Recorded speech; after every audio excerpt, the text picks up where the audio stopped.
ಆಗ ರಾಮದೇವರು ವಾಲಿಗೆ ಹೇಳ್ತಾರೆ, ನೋಡು ವಾಲಿ, ನಿನ್ನನ್ನು ಕೊಲ್ಲಬೇಕು ಅಂತ ನನಗೇನಿಲ್ಲ, ನೀ ತಪ್ಪು ಮಾಡಿದ್ದೆ, ಅದಕ್ಕೆ ನಿನಗೆ ದಂಡ ಕೊಟ್ಟೆ. ಒಂದು ವೇಳೆ ನೀನೇನಾದರೂ ಇಚ್ಛೆ ಪಟ್ಟರೆ ನಿನ್ನನ್ನು ಬದುಕಿಸ್ತೀನಿ ಅಂತಾನೆ ರಾಮ. ಇದು ರಾಮದೇವರ ಹೆಗ್ಗಳಿಕೆ. ನೀವೇನು ವಾಲಿಯನ್ನು ಸುಮ್ಮನೆ ಕೊಂದುಬಿಟ್ಟ ಭಗವಂತ, ತಪ್ಪಾಗಿ ಕೊಂದುಬಿಟ್ಟ. ವಾಲಿಯನ್ನು ಮರೆಯಲ್ಲಿ ನಿಂತು ಕೊಂದುಬಿಟ್ಟ. ಒಟ್ಟಿನಲ್ಲಿ ವಾಲಿ ಸತ್ತೋದ ಅಂತ ಅನುಕಂಪದಿಂದ ಈ ಮಾತಾಡ್ತಾ ಇದ್ದೀರಾ ನೀವು, ಪಾಪ ಸುಮ್ಮನೆ ಕೊಂದುಬಿಟ್ನಲ್ಲ ಅಂತ. ಭಗವಂತ ಹೇಳಿದ, ಯಾಕೆ ತಲೆ ಕೆಡಿಸ್ಕೊತೀರಾ, ಮತ್ತೆ ಬದುಕಿಸ್ಕೊಡ್ತೀನಿ ಇಂದ ಭಗವಂತ.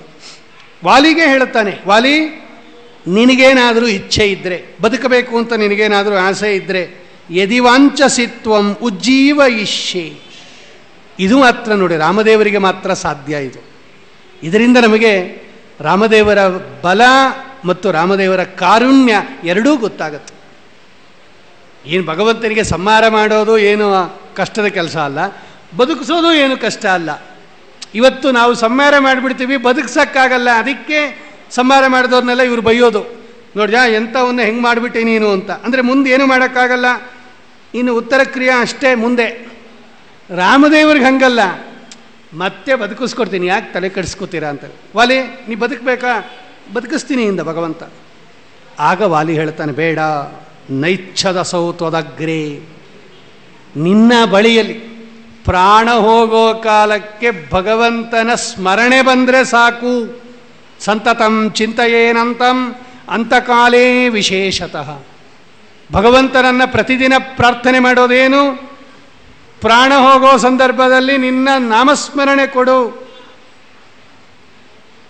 ಶರಣು ಹೊಕ್ಕೆ ಎನ್ನ ನಿನ್ನ ಮರಣ ಸಮಯದಲ್ಲಿ ಎನ್ನ ಚರಣ ಸ್ಮರಣೆ ಕರುಣಿಸಯ್ಯ ನಾರಾಯಣ ಅಂತ ಇವತ್ತು ಪ್ರತಿದಿನ ಬೇಡ್ಕೊಳ್ಳೋದೆ ಅದು.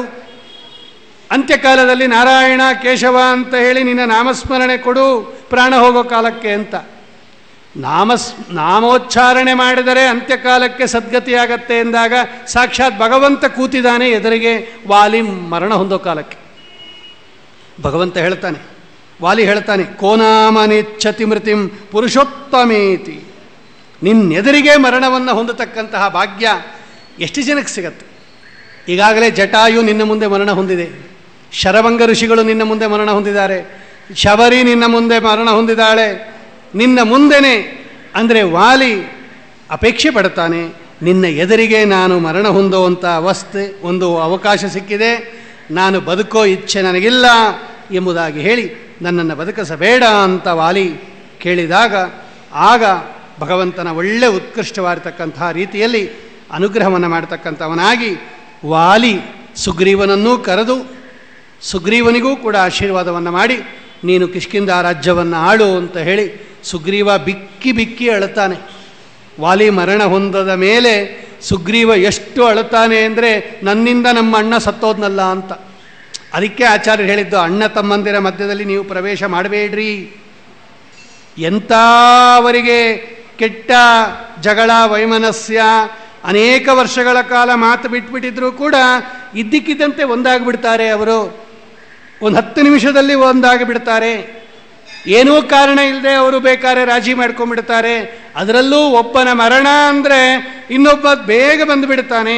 ಅದಕ್ಕೆ ಅಣ್ಣ ತಮ್ಮಂದಿರ ಮಧ್ಯದಲ್ಲಿ ಹೋಗಬೇಡಿ ಅಂತ ಸ್ವಾಮಿ ಹೇಳಿದ್ದ. ಸುಗ್ರೀವ ತುಂಬ ಅಳುತ್ತಾನೆ ಬಿದ್ದು.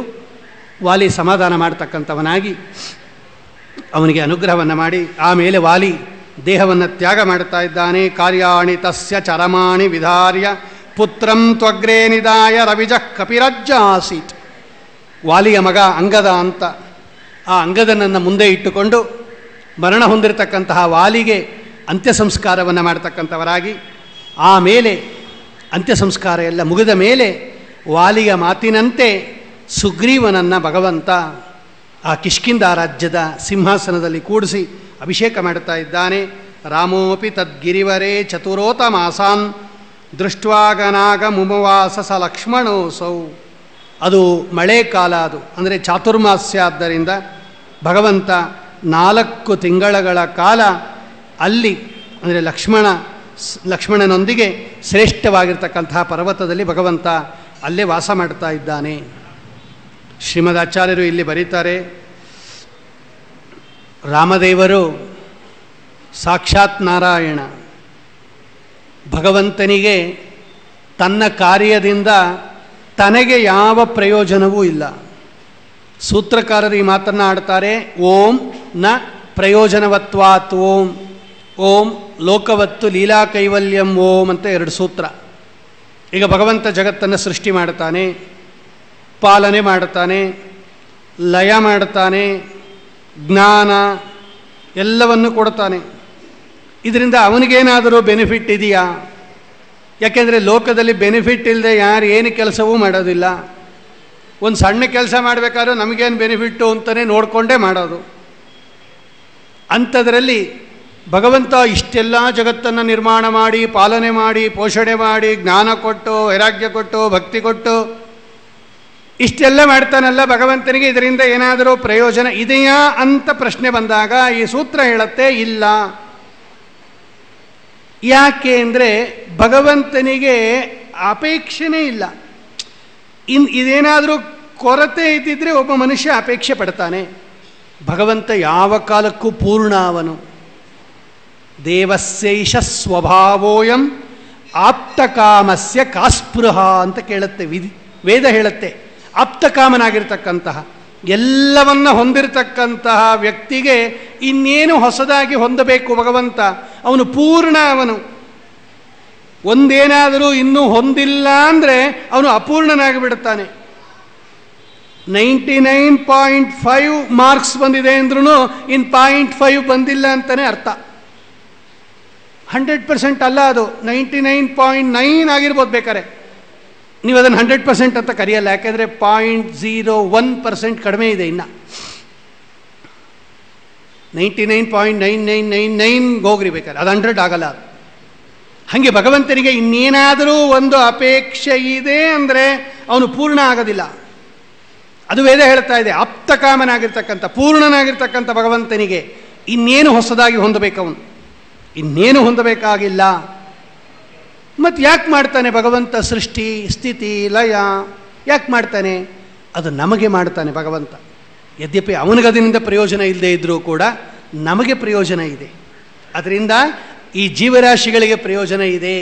ಅದಕ್ಕೋಸ್ಕರ ಭಗವಂತ ಜಗತ್ತನ್ನು ಸೃಷ್ಟಿ ಮಾಡ್ತಾನೆ.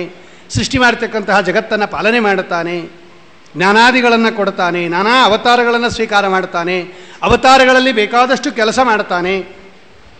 ಯಾವುದಕ್ಕೂ ಇಲ್ಲ. ಅದನ್ನೇ ಭಗವದ್ಗೀತೆಯ ಶ್ಲೋಕ ಹೇಳೋದು. ನನಗೋಸ್ಕರ ಅಲ್ಲ ನಾನು ಅವತಾರ ಮಾಡಿದ್ದು, ಪರಿತ್ರಾಣಾಯ ಸಾಧೂನಾಂ ವಿನಾಶಾಯ ಚ ದುಷ್ಕೃತಾಂ ಧರ್ಮ ಸಂಸ್ಥಾಪನಾರ್ಥಾಯ.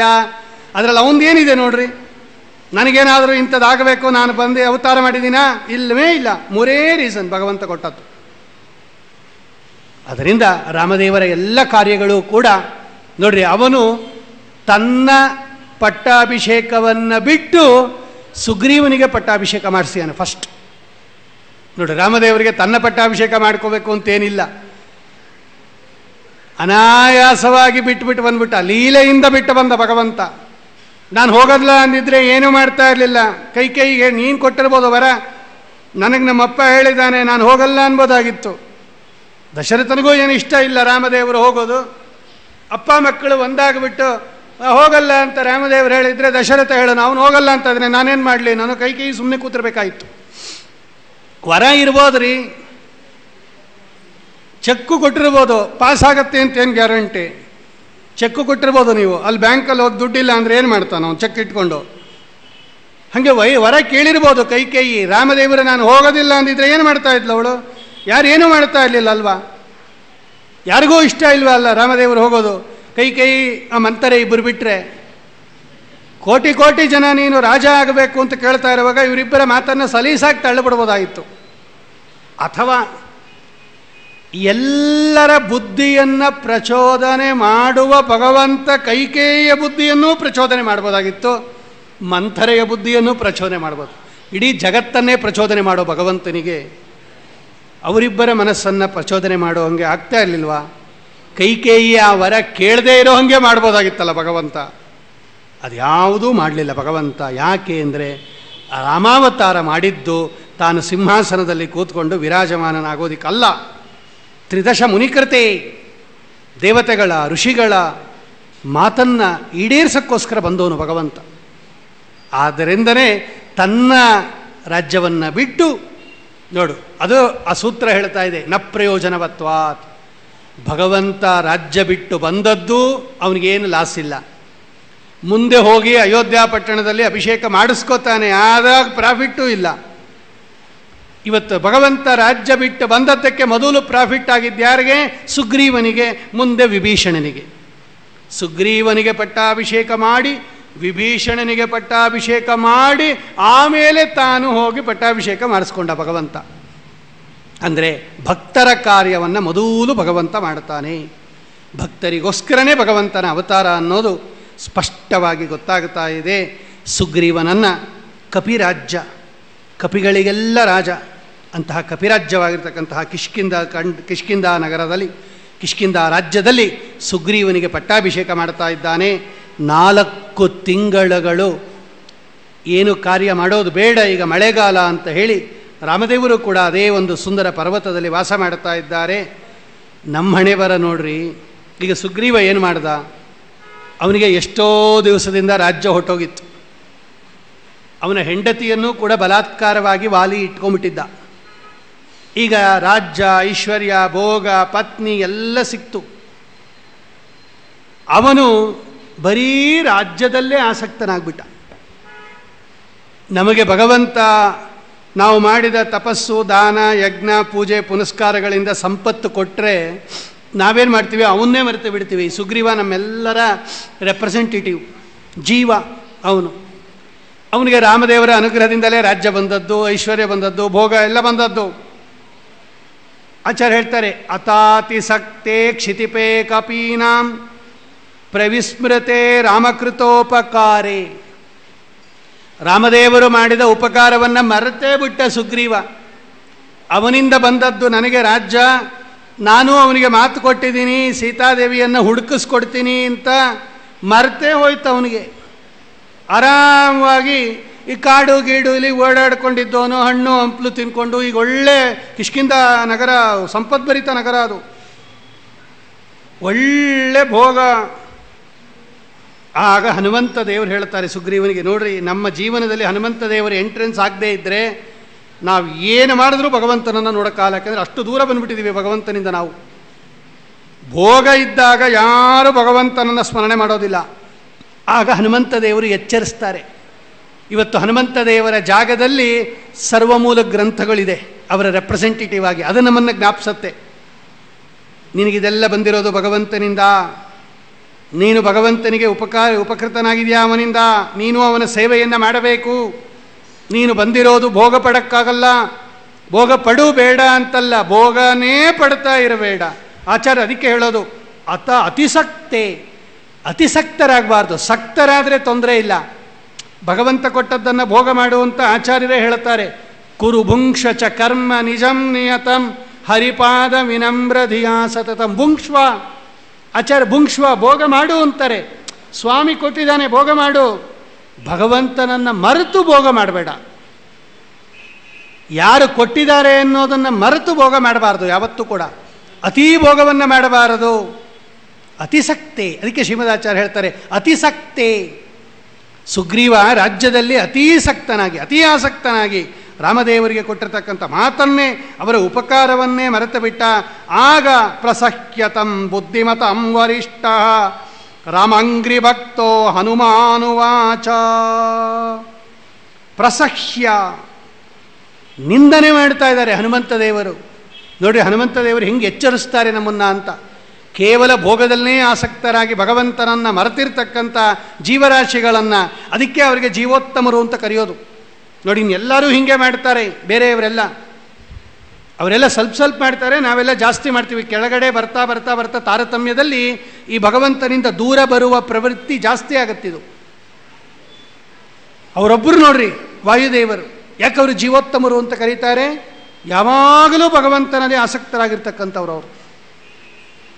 ಅದಕ್ಕೆ ಅವ್ರು ಹೇಳ್ತಾರೆ, ಅವರು ಪ್ರಸಹ್ಯತಂ ಬುದ್ಧಿಮತಂ ವರಿಷ್ಠ.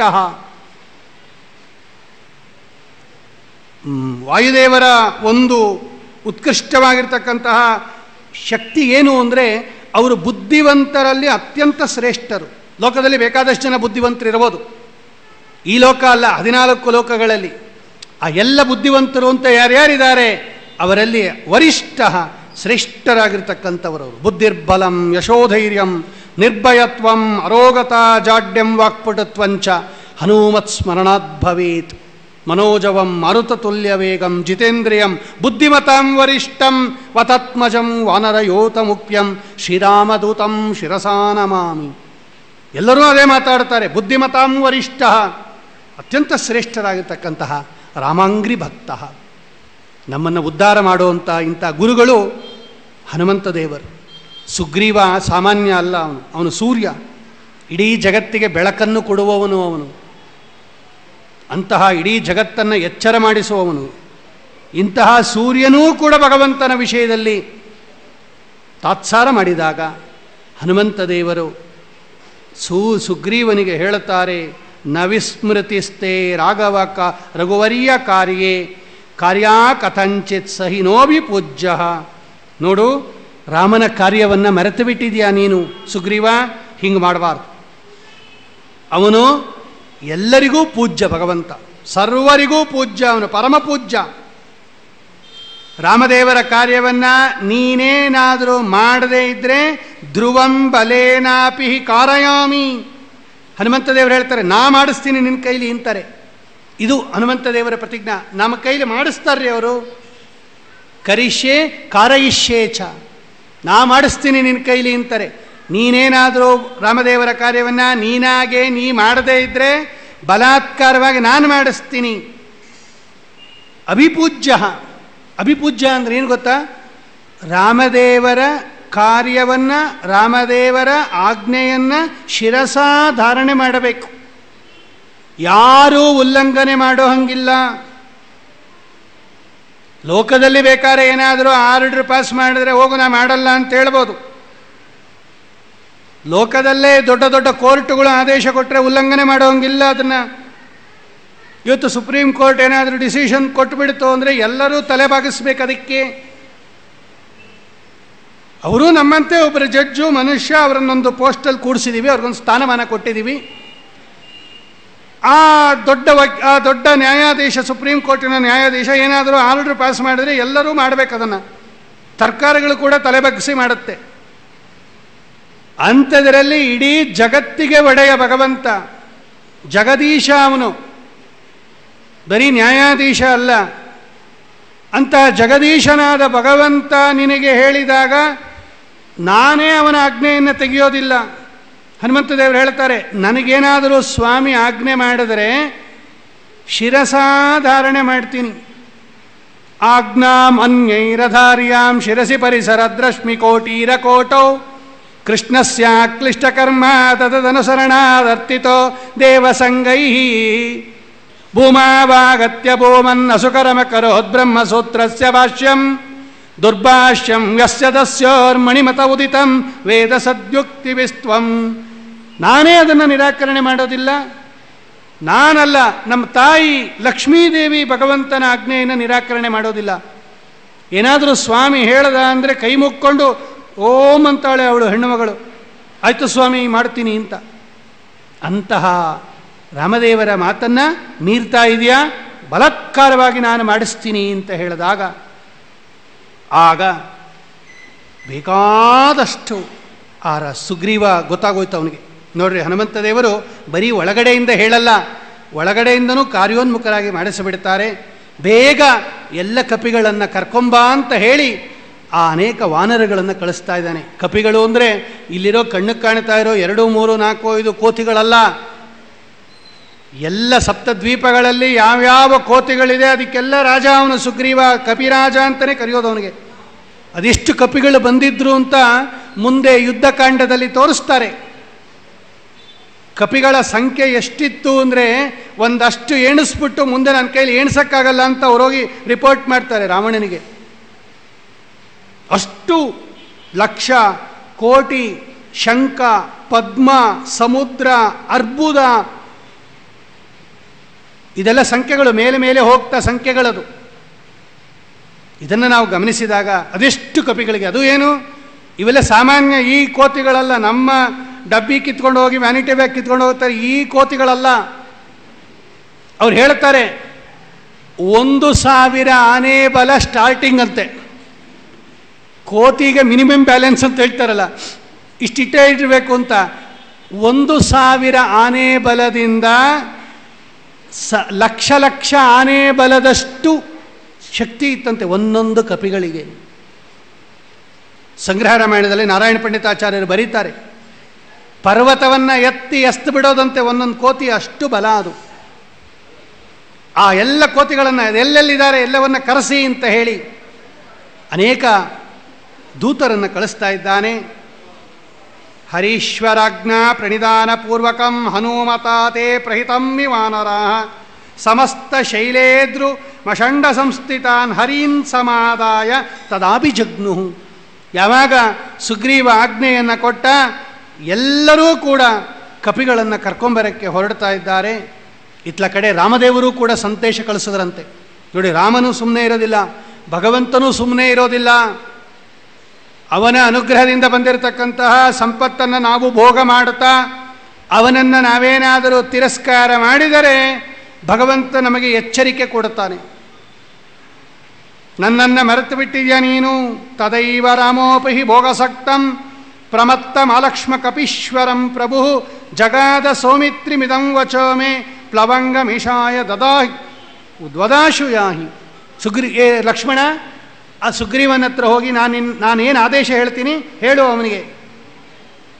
ಯದಿ ಪ್ರಮತ್ತೋಸಿ ಮದೀಯ ಕಾರ್ಯೇ ನಯಾಮ್ಯಹಂ ತ್ವೇಂದ್ರ ಸುತಸ್ಯ ಮಾರ್ಗಂ. ರಾಮದೇವರು ನೇರ ಅವನಿಗೆ ಎಚ್ಚರಿಕೆ ಕೊಡ್ತಾರೆ. ಸುಗ್ರೀವ, ನೀನೇನಾದರೂ ನನ್ನ ಕಾರ್ಯದಲ್ಲಿ ನೀನೇನಾದರೂ ಉದಾಸೀನ ಮಾಡಿದರೆ ವಾಲಿಯನ್ನು ಎಲ್ಲಿ ಕಳಿಸಿದಿನೋ ನಿನ್ನೂ ಅಲ್ಲಿಗೆ ಕಳಿಸ್ತೀನಿ ಅಂತಾನೆ ರಾಮದೇವರು. ನೇರ ಹೇಳಿಬಿಡ್ತಾರೆ, ಇಂದ್ರಸುತಸ್ಯ ಮಾರ್ಗಂ, ಇಂದ್ರದೇವರ ಮಗನಾಗಿರ್ತಕ್ಕಂಥ ವಾಲಿಯನ್ನು ಎಲ್ಲಿಗೆ ಕಳಿಸ್ದೆ ಅದೇ ಜಾಗದಲ್ಲಿ ನಿನ್ನೂ ಕಳಿಸ್ತೀನಿ.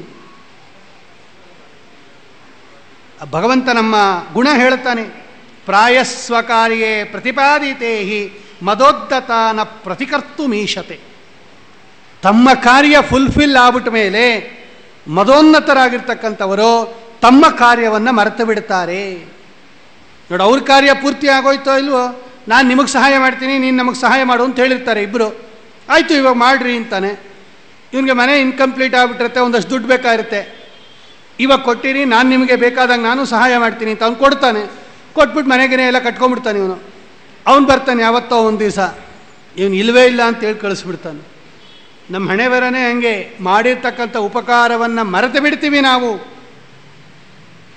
ಅದು ಎರಡಿಗೂ ಎಂದೂ ಮಾಡಬಾರದು. ಉಪಕಾರವನ್ನು ಯಾರು ಮರೆತು ಬಿಡುತ್ತಾರೆ, ಯಾರು ಪ್ರತ್ಯುಪಕಾರ ಮಾಡೋದಿಲ್ಲ, ಇವನಷ್ಟು ಕೃತಜ್ಞನೇ ಇಲ್ಲ ಅಂತ ಮಹಾಭಾರತದಲ್ಲಿ ಹೇಳುತ್ತೆ.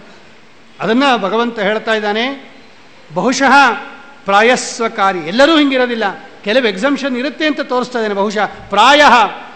ಬಹುಶಃ ಸ್ವಕಾರ್ಯೇ ಪ್ರತಿಪಾದಿತೆ, ತಮ್ಮ ಕಾರ್ಯ ಆದ ಮೇಲೆ ಇನ್ನೊಬ್ಬರ ಕಾರ್ಯವನ್ನು ಮುರಿದು ಬಿಡ್ತಾರೆ ಅಂತ ಹೇಳಿದಾಗ ಏನು ಕಣ್ಣು ಕೆಂಪಗೆ ಮಾಡಿಕೊಂಡು ಬರ್ತಾನೆ ಲಕ್ಷ್ಮಣ.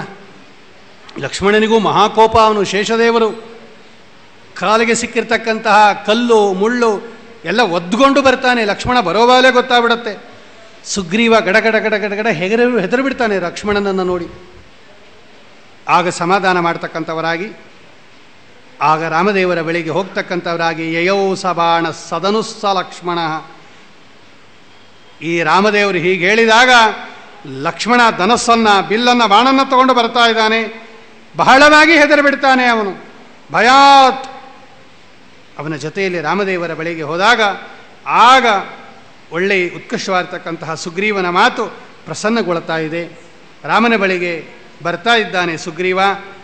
ರಾಮ ಅವನನ್ನು ಒಳ್ಳೆಯ ಉತ್ಕೃಷ್ಟವಾಗಿರ್ತಕ್ಕಂತಹ ರೀತಿಯಲ್ಲಿ ಸೀತಾ ಅನ್ವೇಷಣೆಗೆ ಕಪಿ ಸೈನ್ಯವನ್ನು ಕಳಿಸ್ಕೊಡು ಅಂತ ಕೇಳಿದಾಗ ಆಗ ಸಸಂಭ್ರಮಂತಂ ತಂ ಪತಿತಂ ಪದಬ್ಜಯೋ ಸ್ವರನ್ ಸಮುತ್ತಾಪ್ಯ ಸಮಾಶ್ಲಿಷ ಪ್ರಭು ಸಚೋಪವಿಷ್ಟೋ ಜಗದೀಶ ಸನ್ನಿಧೌ ತದೈವ ಅವಾದಿಶು ದಾನು ವಾನರಾನ್ ತದಾಜ್ಞೈವಾದಿಶದಾಶು ವಾನರಾನ್. ರಾಮದೇವರ ಪಾದಕ್ಕೆ ನಮಸ್ಕಾರ ಮಾಡಿದಾಗ ಸುಗ್ರೀವ ಸಂತೋಷದಿಂದ, ನಮ್ಮ ಸ್ವಾಮಿ ಮೇಲೆತ್ತುತ್ತಾ ಇದ್ದಾನೆ. ಬರೀ ಎಚ್ಚರಿಕೆ ಕೊಡ್ತಾನಷ್ಟೇ. ಭಗವಂತನಿಗೆ ಯಾರ ಮೇಲೂ ಕೋಪ ಇಲ್ಲ, ಯಾರ ಮೇಲೂ ಅವನಿಗೆ ಸಿಟ್ಟಿಲ್ಲ. ನಾವು ಕಾರ್ಯ ಮರೆತಾಗ ಭಗವಂತ ನಮಗೆ ಎಚ್ಚರಿಕೆ ಕೊಡ್ತಾನೆ, ಮತ್ತೆ ಆ ದಾರಿಗೆ ಬಂದಾಗ ನಮ್ಮನ್ನು ಅನುಗ್ರಹ ಮಾಡುತ್ತಾನೆ.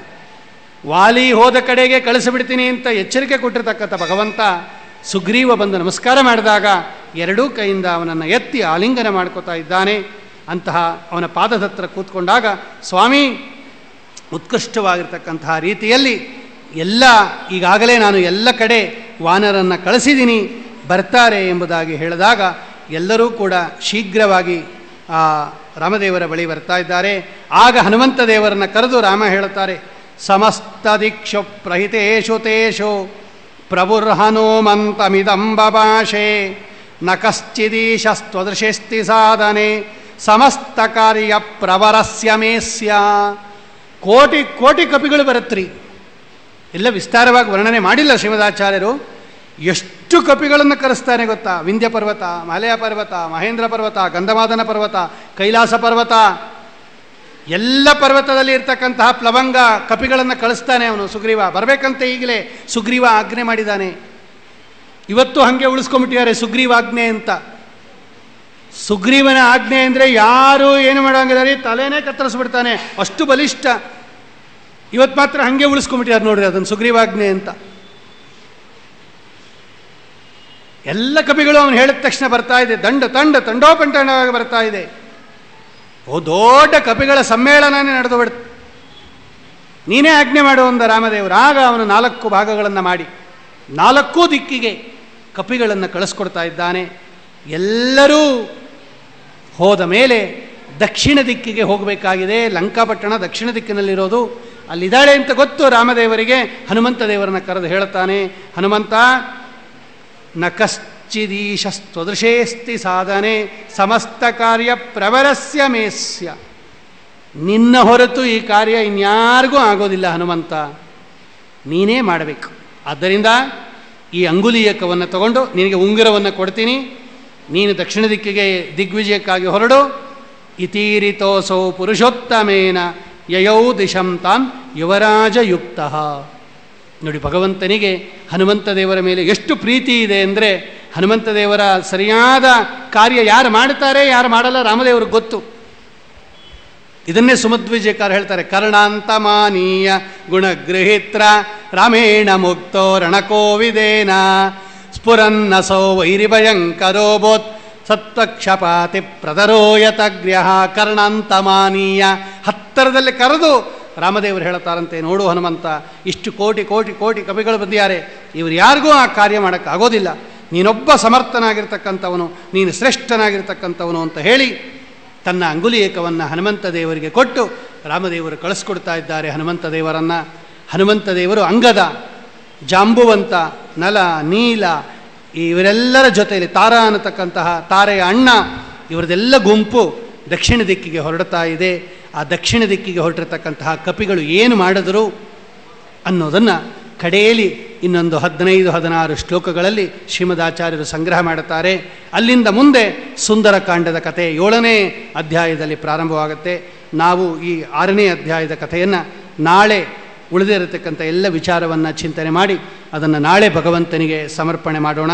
ಶ್ರೀಕೃಷ್ಣಾರ್ಪಣಮಸ್ತು. ಕಾಯೇನ ವಾಚ ಮನಸೇಂದ್ರಿಯರ್ವ ಬುದ್ಧ್ಯಾತ್ಮನ ವಾ ಪ್ರಕೃತೆ ಸ್ವಭಾವಾತ್ ಕರೋಮಿ ಯದ್ಯತ್ ಸಕಲಂ ಪರಸ್ಮೈ ನಾರಾಯಣಾಯೇತಿ ಸಮರ್ಪಯಾಮಿ.